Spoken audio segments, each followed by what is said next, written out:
साथियों, कैसे हैं आप सब। आई थिंक आप लोग सब बढ़िया होंगे, सब कुछ जय श्री कृष्णा। बात करते हैं हम आज जो इससे पहले हम बजट तक पढ़ चुके हैं। बजट है, मौद्रिक नीति है, रा, राजकोषीय नीति है। तो आज हमारा शायद टॉपिक होना चाहिए अपना बचा हुआ है वो चालू करते हैं सीटी के लिए। मौद्रिक नीति, क्या नाम है टॉपिक का? मौद्रिक नीति।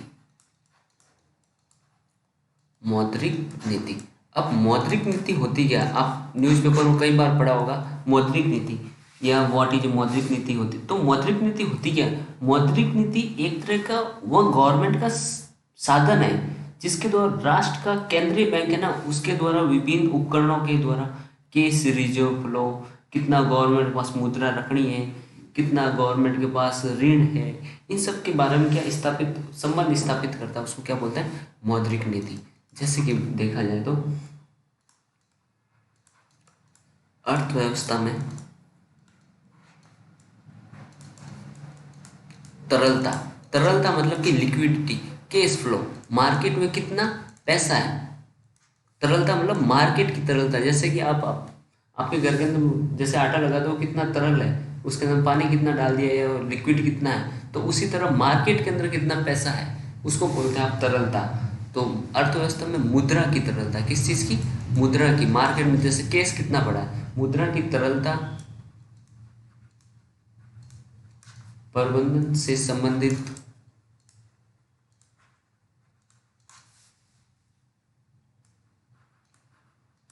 नीति को मौद्रिक नीति कहते हैं। मतलब मार्केट में कितना पैसा पड़ा है, इसका मेन उद्देश्य क्या क्या होता है? मुद्रा, एक तो होता है तरलता का प्रबंधन करना, दूसरा इसका उद्देश्य होता है रोजगार का सृजन करना। मतलब तरलता होगी तभी तो रोजगार होगा। और वित्तीय स्थिरता मतलब फाइनेंशियल स्टेबिलिटी। जैसे तरलता, मार्केट में अगर पैसा ज़्यादा होगा तभी तो मजदूरों, लेबर को या किसी तरह का पैसा हो पाएगा या वर्क मिल पाएगा। रोजगार का सृजन, मार्केट में आप बैंकों को लोन फ्री इजीली अवेलेबल होगा तभी तो बैंक को अगर टाइम पे फ्री टाइम पे अगर पैसा दे पाए, या गवर्नमेंट की तरफ से कुछ योजनाएं मिली जिसके अनुसार आपने कुछ वो इंडस्ट्री यूज कर ली, इंडस्ट्री लगा दी, तो ऑटोमेटिकली बात है नया रोजगार सृजन होगा ना। तो रोजगार, वित्तीय स्थिरता, जैसे कि गवर्नमेंट की तरफ से प्रधानमंत्री जनधन योजना के तहत खाते खुलवा दिए तो वित्तीय स्थिरता हुई ना, जिसके रूप में लोगों को क्या एक तरह का बैंक अकाउंट मिल गया। तो ये गवर्नमेंट के सारे नक्शे होते हैं। तो अर्थव्यवस्था में मुद्रा की तरलता प्रबंधन को क्या कहते हैं? मौद्रिक नीति। ये ध्यान रखना। सबसे पहले जून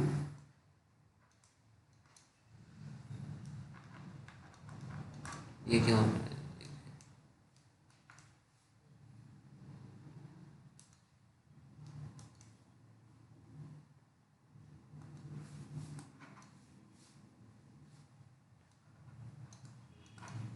जून 2016 से पूर्व क्या हुआ था? मौद्रिक नीति का निर्धारण कौन करता था? सिर्फ आरबीआई का गवर्नर करता था। जून 2016 से पूर्व मौद्रिक नीति का निर्धारण केवल आरबीआई के गवर्नर के द्वारा किया जाता था। 2016 से पूर्व, ध्यान रखना। 2016 के बाद में क्या हो गया? उर्जित आर पटेल, ये क्वेश्चन पूछ सकता है आपसे, कौन सी समिति थी जिसने ये सिफारिश की? उर्जित पटेल समिति की सिफारिश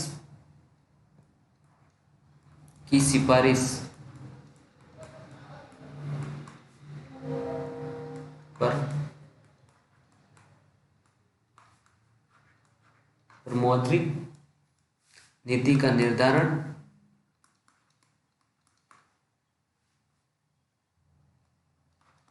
हेतु 6 सदस्यीय बनाती है।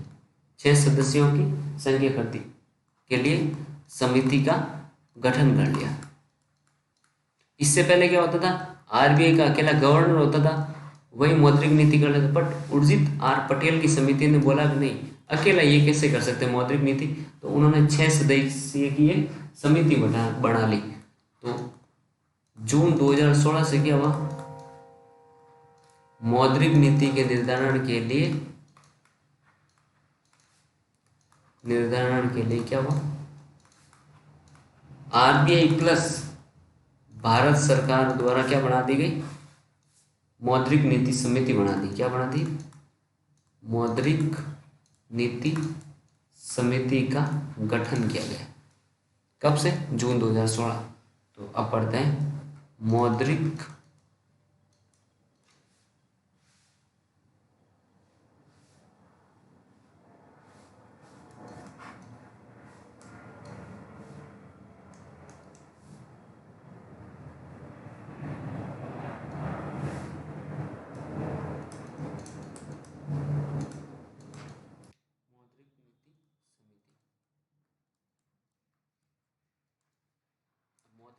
समिति होती क्या है? सबसे पहले इसकी सिफारिश किसने दी थी? उर्जित पटेल समिति ने। ये क्वेश्चन पूछ सकता है, उर्जित पटेल की समिति की सिफारिश पे मौद्रिक नीति की क्या किया गया, स्थापना की गई। अब इसकी स्थापना कब हुई ये भी पूछ ले आपसे, 27 जून 2016 को। इसके अंदर कितने सदस्य होते हैं? इसके अंदर सदस्य होते हैं 6 सदस्य।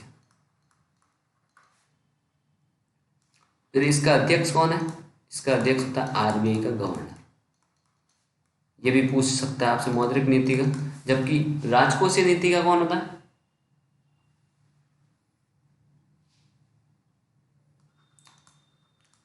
जीएसटी परिषद का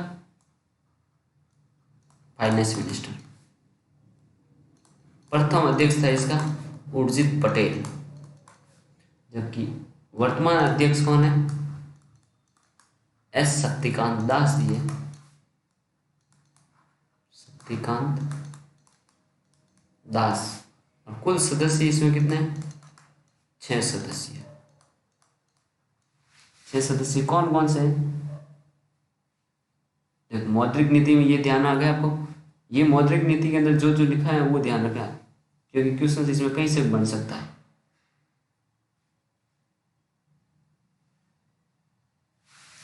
तो इस आरबीआई के अंदर 6 सदस्य, ठीक है। 3 तो होते हैं भारत सरकार के और 3 किसके हैं? आरबीआई के खुद के होते हैं। तो उन चीजों को आप ध्यान रखें। तो 3 कौन कौन से होते हैं आरबीआई के? देखो, एक आरबीआई के तो है एस शक्तिकांत दास, अध्यक्ष आप खुद ही हो गए शक्तिकांत दास। दूसरे हैं आपने एमडी पात्रा। तीसरे हो गए अपने एमके सागर। और भारत सरकार के कौन कौन है? ये तो आरबीआई के है। कौन है? आरबीआई के मेंबर है। भारत सरकार के अध्यक्ष कौन हो गए? आसिमा गोयल।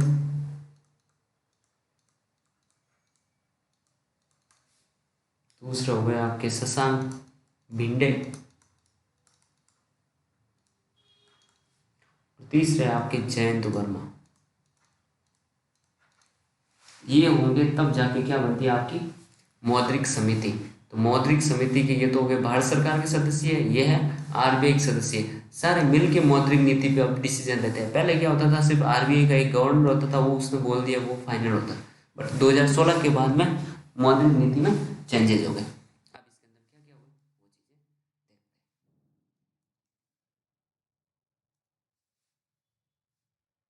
सबसे पहले बात करते हैं मौद्रिक नीति के अंदर निर्णायक वोट होता है वो किसका माना जाता है? गवर्नर का।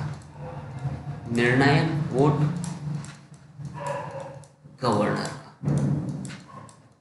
अब निर्णायक वोट क्या होता है कि मतलब कि कभी कभी बहुमत करवाया जाता है, कोई भी पार्टी हो गई और इनके द्वारा कुछ भी, जैसे कि 6 जने हैं, अब इनके द्वारा वोटिंग करवाई जाती है कि हाँ भाई कोई भी चीज़ है कि आपको ये चीज़ लागू करनी या नहीं करनी, तो सबने वोट कर दिया तो निर्णायक इक्वल हो गया। इक्वल में क्या होगा, निर्णायक जिसकी तरफ गवर्नर ने वोट दिया वो चीज़ मानी जाती है। तो ये हो गया। इस समिति के अंदर क्या होता है, न्यूनतम साल में कितनी बैठक होनी चाहिए, वर्ष में 4 न्यूनतम बैठक।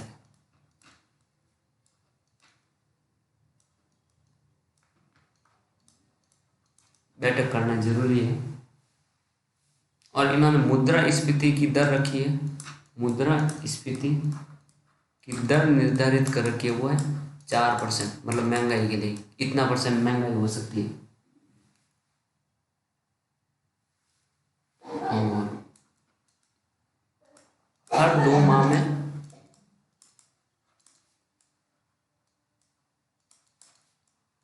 मुद्रा समिति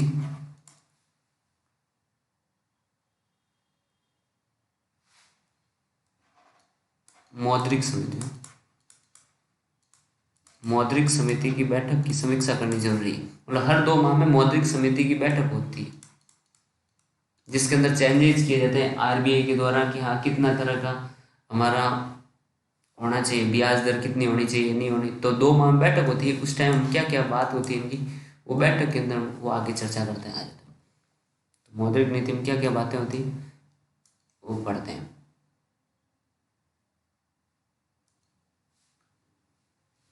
तो मौद्रिक नीति के तहत ना सरकार क्या करती है, तरलता को प्रबंधन करती है। मौद्रिक नीति में का काम क्या होता है, तरलता का प्रबंधन करना। अब इसके अंदर 2 तरह की तरलता प्रबंधन होता है।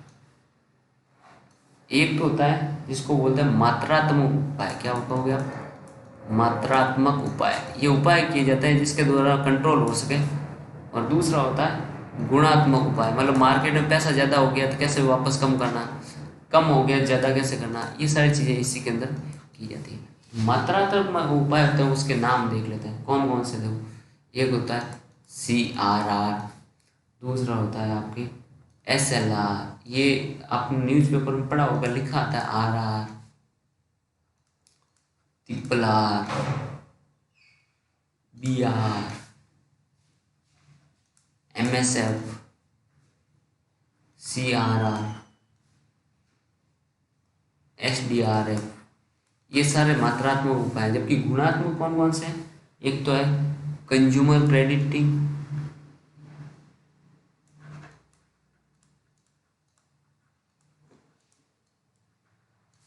कंज्यूमर क्रेडिट, दूसरा होता है क्रेडिट की रास नहीं। इसके मतलब क्या होता है, एक मिनट रुक जाओ, थोड़ा बताता हूँ मैं। क्रेडिट की रास नहीं, सबका मदद बता, इसका मतलब बताऊँगा। नैतिक दबाव, और ये लिख लो आप, जो काम आएंगे आपके। प्रचार प्रसार, ये उपाय किया जाता है। जैसे CRR, इसको बोलते हैं नकद आरक्षित अनुपात। SLR, इसको बोलते हैं सांविधिक तरलता अनुपात। RR को बोलते हैं रेपो रेट। क्या बोलते हैं, रेपो रेट। ये आपने सुना होगा। बैंक, RBI क्या करता है, बैंकों को लोन देता है। जबकि RR क्या होता है, ये होता है रिवर्स रेपो रेट। क्या नाम है इसका, reverse repo rate. Reverse repo rate के अंदर क्या होता है कि बैंक RBI को उल्टा लोन देता है, जबकि BR का मतलब होता है बैंक रेट। ये अभी सारा अपन आगे पढ़ेंगे वापस। MSF का होता है सीमांत स्थायी सुविधा। CRR का होता है खुले बाजार की क्रिया है। SDRF का होता है, ये अभी बनाए हैं नए, स्टैंडिंग डिपॉजिट फैसिलिटी रेट। थोड़ा धैर्य रखें, बाकी आप टेंशन मत लो, आपके नोट्स में पूरे प्रोवाइड करूँगा। जो भी चीज़ें हैं एग्ज़ाम से पहले CET का पूरा कोर्स करवा के दूँगा। तो इस चीज़ में आप बिल्कुल भी घबराएं नहीं, जितना है बताया उसको कंटिन्यू पढ़ते रहें। बस क्वेश्चंस आपको एग्जाम देके वापस आओगे उस दिन आपको देखने को मिलेगा 100%। जैसे इसमें मात्रात्मक, डायरेक्ट एग्जामिनर आपसे क्वेश्चन पूछेगा मौद्रिक नीति में मात्रात्मक उपाय के लिए कौन सा रेशियो है? जैसे ये 4 7 8 नाम दे रखे, 3 तो इसमें से दे देगा, एक गुणात्मक दे देगा, तो पूछ लेगा कि गुणात्मक उपाय कौन सा है। आपको आ रहा है तो क्वेश्चन कर लो, नहीं आ रहा तो मत करो।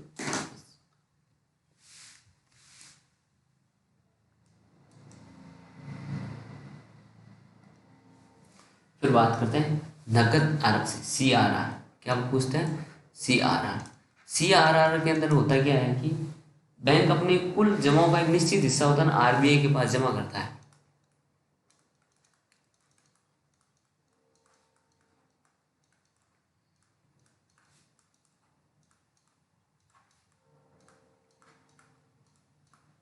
बैंक क्या करते हैं? अपना बैंक द्वारा RBI के पास निश्चित हिस्सा हमेशा के लिए जमा करवाया जाता है, जो कब यूज करेगी? बैंक अपनी आपातकाल स्थिति में, जैसे कि बैंक दिवालिया हो गई या बैंक के पास पैसा नहीं है, तो बैंक आपातकालीन स्थिति में इसका यूज कर सकती है। फिर इसके ऊपर एक होता है RBI, इसको कोई ब्याज नहीं मिलता है।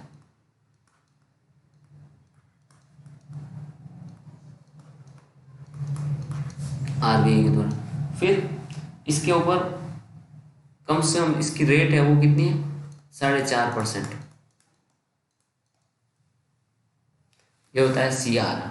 दूसरा है SLR। क्या नाम है? SLR के अंदर क्या होता है? बैंक अपनी कुल जमाओं का एक निश्चित हिस्सा एक तरल संपत्तियों के रूप में रखता है। क्या करता है? तरल संपत्तियों के रूप में रखता है। तरल संपत्तियों की मतलब कि मार्केट में पैसा फैला के रखता है तरल संपत्तियों के रूप में, जैसे कि गोल्ड हो गया, या तो गोल्ड रखेगा या नकद रखेगा, या RBI की कोई प्रतिभूतियां हैं, सरकारी बॉन्ड होते हैं ना, उसको खरीद के रखना, ये सारे काम होते हैं। तो इसमें RBI करती है, ये बैंकों को करना पड़ता है। अब SLR की वर्तमान दर कितनी है, ये कोई पूछ ले आपसे। वर्तमान दर है SLR की, वो 18% करीब है, 18% ही। और न्यूनतम कितनी हो सकती है? न्यूनतम 0%, जबकि अधिकतम तो ये 40% तक भी गवर्नमेंट बैंकों से रखवा सकती है। इसका उद्देश्य क्या है? इसका मेन उद्देश्य यही तरलता को प्रबंधन करना, तरलता का प्रबंधन करना।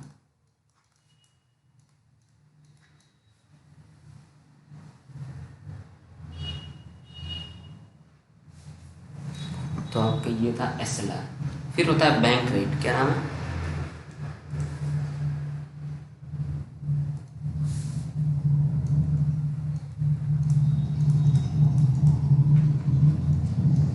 अब बैंक रेट क्या होता है?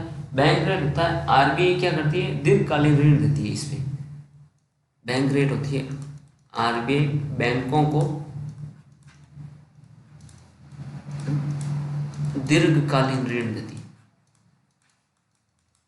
दीर्घकालीन मतलब 90 दिन से अधिक,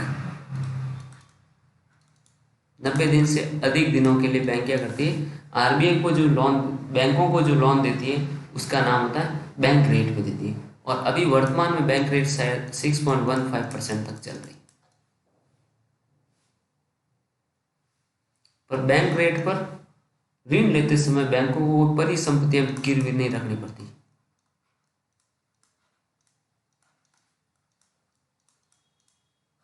परिसंपत्तियां मतलब कोई भी बॉन्ड वगैरह रखने की जरूरत नहीं है। ये होता है बैंक रेट। फिर होता है LDF।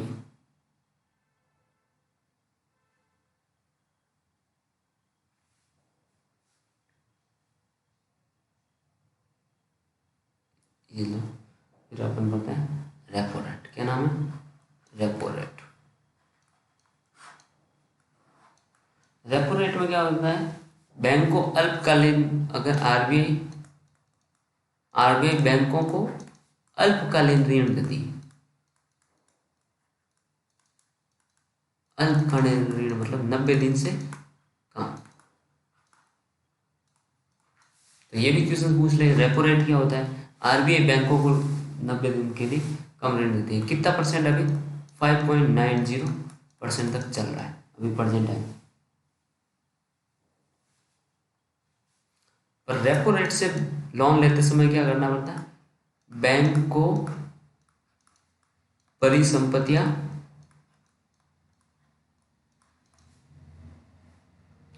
गिरवी रखनी पड़ती है।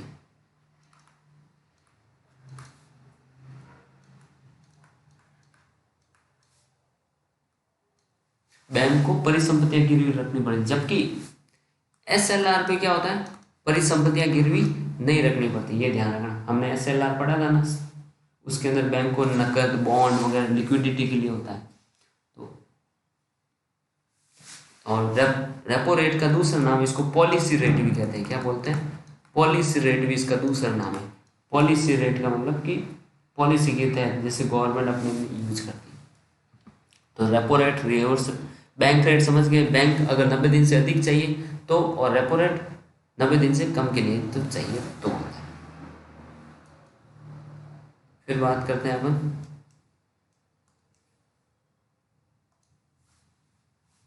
रिवर्स रेपो रेट, क्या नाम? Triple R, reverse repo.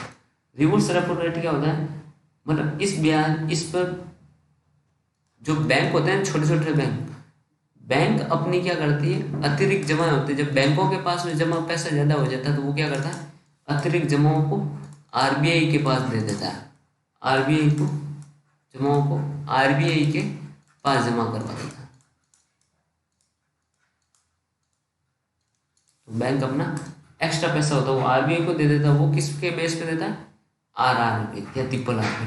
इसकी वर्तमान रेट है 3.35%। तो आपसे ये भी पूछ ले, ये करंट डाटा है, अपडेट होते रहते हैं, इसका ध्यान रखना। तो कौन कौन सी है? फिर एमएसएफ, क्या नाम है?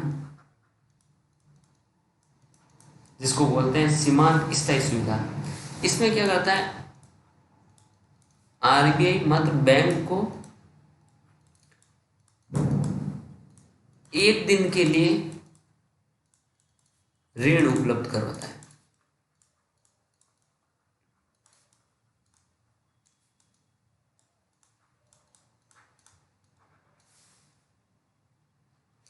एमएसएफ, इसकी शुरुआत कब हुई थी? 2011 से शुरुआत हुई, 1 दिन के लिए। इसके अंदर न्यूनतम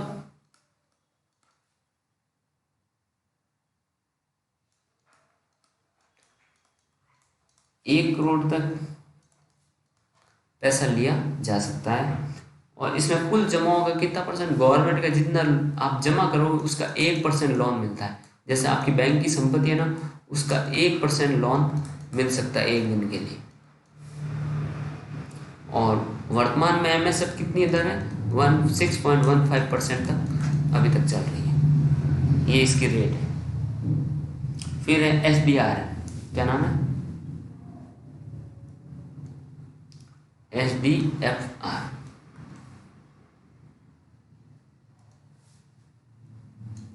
एसडीएफआर, स्टैंडिंग डिपॉजिट फैसिलिटी रेट। इसके अंदर क्या होता है? ये इसकी सिफारिश अभी जस्ट हुई है। इसकी सिफारिश किसने दी थी? उर्जित पटेल ने दी थी, उर्जित पटेल समिति ने। और ये प्रारंभ हुई थी, ये आपके क्वेश्चन आएगा एक एसडीआर का, क्योंकि अभी जस्ट लागू हुई 8 अप्रैल 2022 से इसकी शुरुआत की गई है। और इसमें क्या करता है? बैंक दर जिस बैंक पर अतिरिक्त जमा आरबीआई के पास जमा करता है,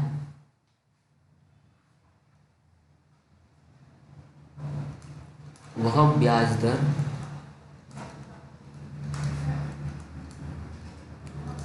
जिस पर बैंक अपनी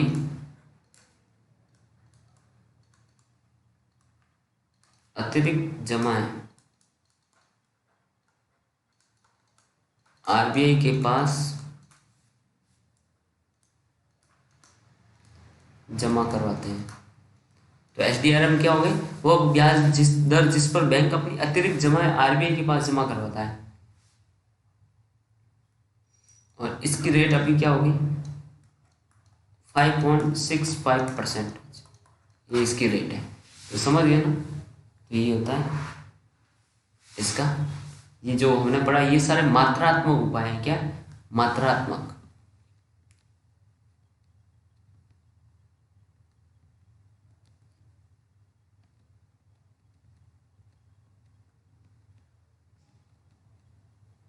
फिर हम पढ़ते हैं आगे।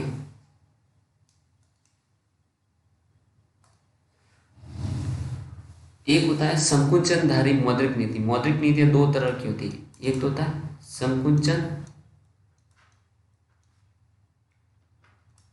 संकुचनकारी और दूसरा होता है आपके प्रसारवादी। ये क्वेश्चन पूछ लेते हैं, प्रसारवादी, सस्ती, उदार, कोई भी आ सकता है आपके लिखा हो, संकुचन या महंगी या कठोर मौद्रिक नीति का मतलब क्या होता है। देखो, सस्ती में क्या होता है कि बाजार की तरलता कम होती है। क्या होता है? बाजार में तरलता कम, या फिर तरलता कम हुई तो मतलब मार्केट में पैसा नहीं है तो क्या हुआ? आर्थिक मंदी हो गई। आर्थिक मंदी जैसी स्थिति है तो क्या करेगी बैंक? क्या करती है? अपनी ब्याज दरें होती है वो और क्या करेगी? कमी कर लेती है, ब्याज दरों में कमी कर लेती है। इसको बोलते हैं आप कह सकते हो सस्ती या उदारवादी या प्रसारवादी नीति। क्या बोलोगे आप? ये इधर लिखना था मुझे, सस्ती या प्रसारवादी। इसको सही कर ही देते हैं।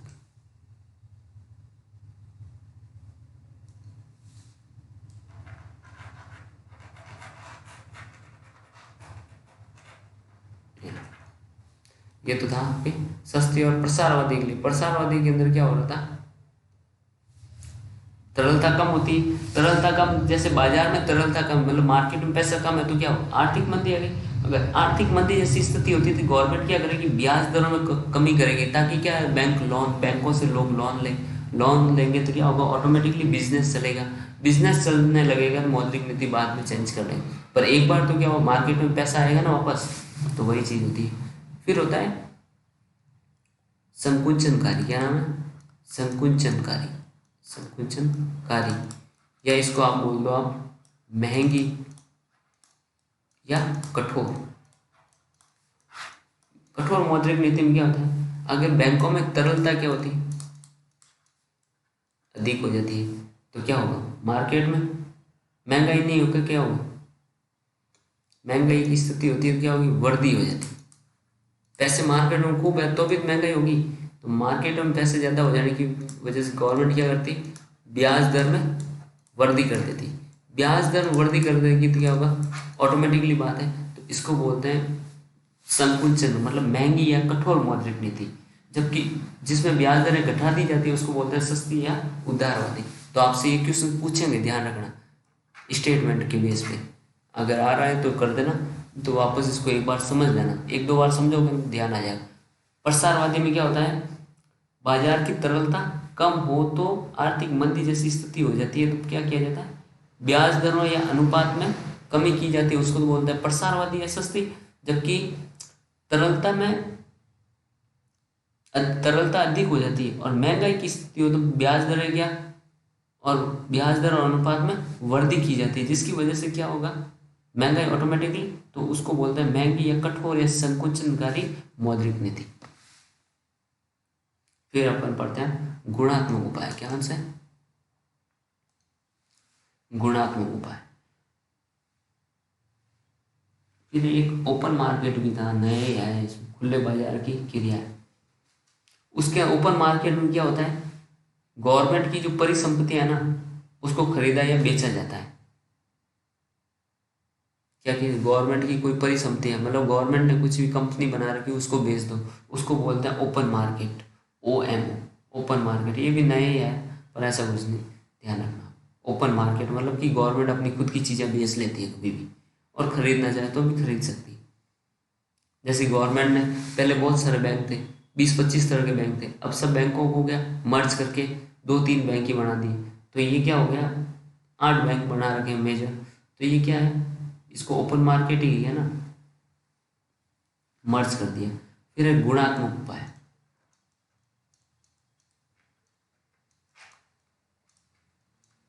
मौद्रिक नीति में गुणात्मक उपाय क्या होता है?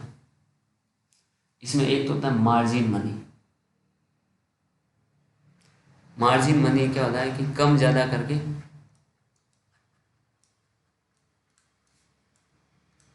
कम करो या ज़्यादा ज़्यादा करके तरलता सही कर सके, पैसे वगैरह मार्केट में ज़्यादा फैला के।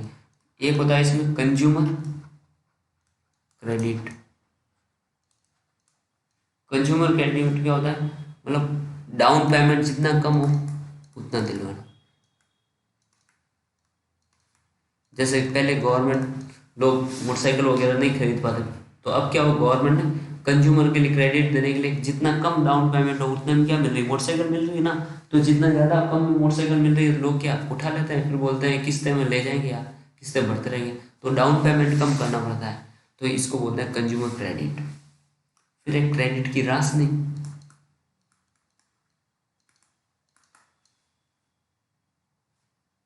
मतलब उद्यमियों को अधिक लोन देना, जो जिसके बड़ी बड़ी फैक्ट्री है ना उनको लोन देना।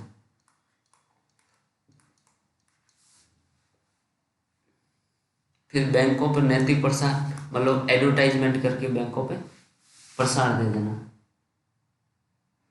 फिर एक होता है कॉल मनी मार्केट। क्या नाम है? Call money market. एक मिनट, वीडियो थोड़ा लंबा हो सकता है बट आपके पूरा का पूरा मैं कवर करवा दूँ तो अच्छा है।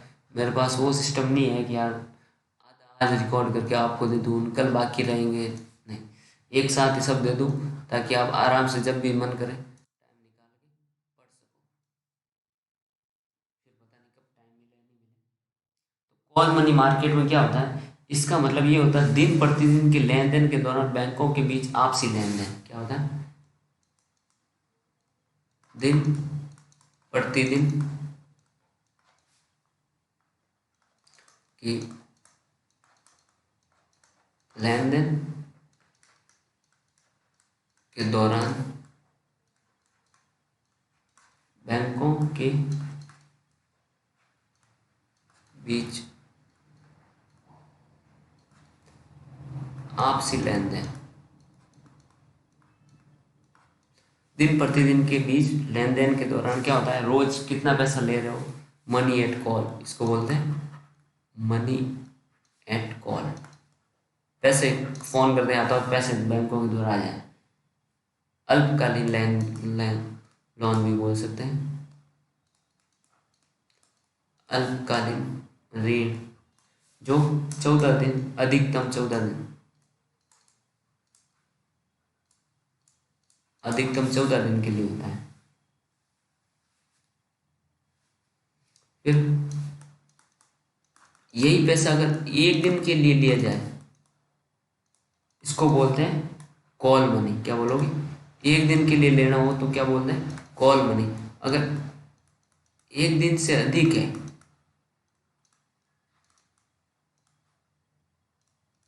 तो इसको बोलते हैं नोटिस मनी। क्या कहोगे? Notice money.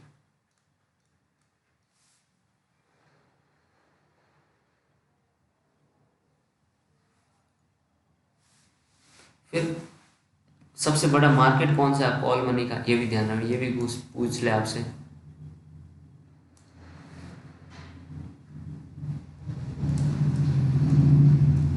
London interbank offer rate, जिसको आप शॉर्ट में लिख सकते हो लिबोर। ये दुनिया का सबसे बड़ा कॉल मनी मार्केट है। कॉल मनी मार्केट मतलब मनी फोन करते ही एक दिन के लिए उधार मिल जाता है गवर्नमेंट को। फिर भारत का सबसे बड़ा कॉल मनी मार्केट कौन सा है?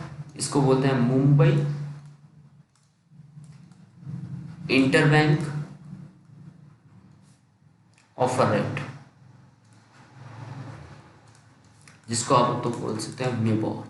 ये आपके RA CET सबके लिए काम आएगा, ध्यान रखना, नोट्स बना के रखना। फिर होता है CAR। क्या नाम है? CAR। इसको आप बोलते हो पूंजी पर्याप्तता अनुपात, कैपिटल मनी रेशियो क्या बोलते हैं, CAR, कैपिटल। ये क्या होता है, बैंक को अपनी जोखिम युक्त परिसंपत्तियों का एक निश्चित हिस्सा स्वयं की पूंजी के पास रखना पड़ता है।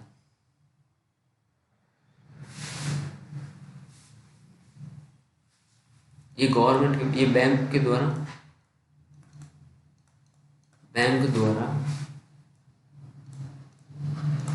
अपनी जोखिम युक्त परिसंपत्तियों को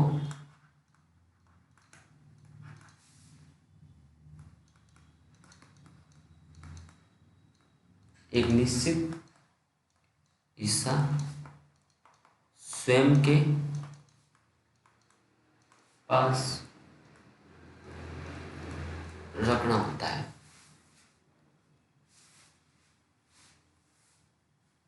मतलब बैंक दिवालिया होने से पहले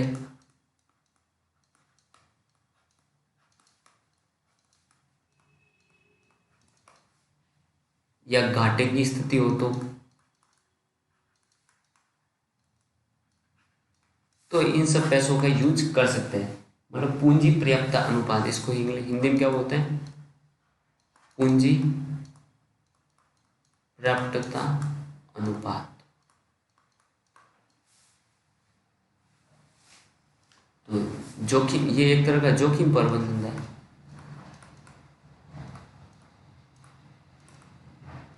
तो आज हमने क्या क्या पढ़ा है, देखो एक तो हमने पढ़ा था मौद्रिक नीति होती क्या है, मौद्रिक नीति किस गठन किसने की, मौद्रिक नीति क्यों जरूरी है, और मौद्रिक नीति के लिए जो उपाय बताए गए, बाजार में तरलता का प्रबंधन। तरलता मतलब मार्केट में कितना पैसा रखना है या नहीं रखना, ये गवर्नमेंट डिसाइड करती है, सरकार। और भारत पहले एक मौद्रिक नीति सिर्फ RBI का गवर्नर देखता था, अब कौन देखते हैं, भारत सरकार के 3 प्रतिनिधि होते हैं और RBI के भी 3 मेंबर, 6 जने मिलकर टोटल उस मौद्रिक नीति को डिसाइड करता है। मौद्रिक नीति में होता क्या है, इसके उपाय मात्रात्मक और गुणात्मक उपाय।